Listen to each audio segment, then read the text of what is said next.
Gustonių kaimas Panevėžio rajone mažai kuo skiriasi nuo kitų kaimų, tačiau čia prieš 2 metus daržinėje buvusioje sandėliuko vietoje Martyno Tamulevičiaus iniciatyva įkurta laipiojimo treniruočio erdvė. Per kokius metelius biškį supaprastėjo idėja ir mano draugė siūlo, sako, daryk čia daržiniai. Aš pradžiai neprilipu man tą idėją, nes kažkaip atrodė čia labai daug darbo, nes ir buvo daug darbo, bet galų gale man reikėjo lipti, man nieštėjo, kaip sakant, rankas.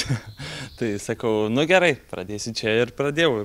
Ir viską reikėjo čia ruošti per metus, po truputį ir pasiruošėm. Martynas ir šieną vežė, ir daiktus nešė, ir sieną statė pats, su artimųjų pagalba. Statybos truko 1 metus. O su šiuo sportu vyrukas susipažino prieš 4 metus, dar būdamas Olandijoje. Pagrindinis iššūkis buvo sutvarkyti šitą visą patalpą.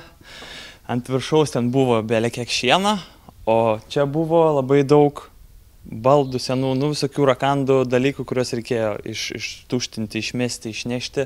Vienas visko negalėjau, nes tiesiog daug buvo darbų, ypač pačioj pradžioj, kur reikėjo 2 rankų palaikyti ir visą ką. Tai dėl to pagrindė užtruko, kol susiderinti, kada aš galiu, kada jisai gali.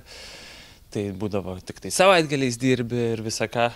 Vien tik dėl savo ambicijų vaikinas negyvena. Martynas dalinasi šią laipiojimo sienos erdvę ir su kitais.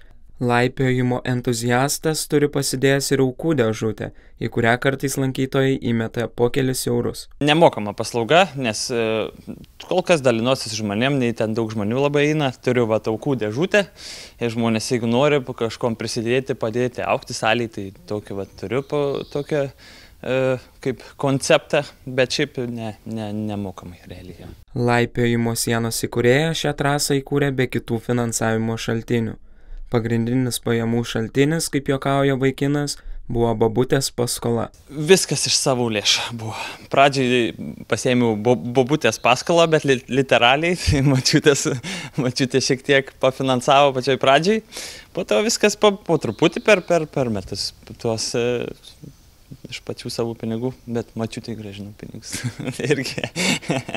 Tai viskas iš savo pinigų. Šį netradicinį pomėgį vaikinas parsivežė ir į Lietuvą, tačiau kol kas vietiniai kaimelio gyventojai anot Martyno dar nedrąsiai ateina išbandyti šio sporto. Tikiuosi, kad galų gale ateis ir vietinio, o iš miesto buvo atvažiavę ir iš aplinkui Panevėžį, tie, kurie jau sportavę, bandė tą sportą, dažnai atvažiuoja pabandyti prasilipti ir visiems labai patinka. Vaikinas planuoja 5 metų bėgyje atidaryti komercinės patalpas ir Panevėžyje, o dabar laukiami visi laipiojimo entuziastai ir norintys susipažinti su šia sporto šaka.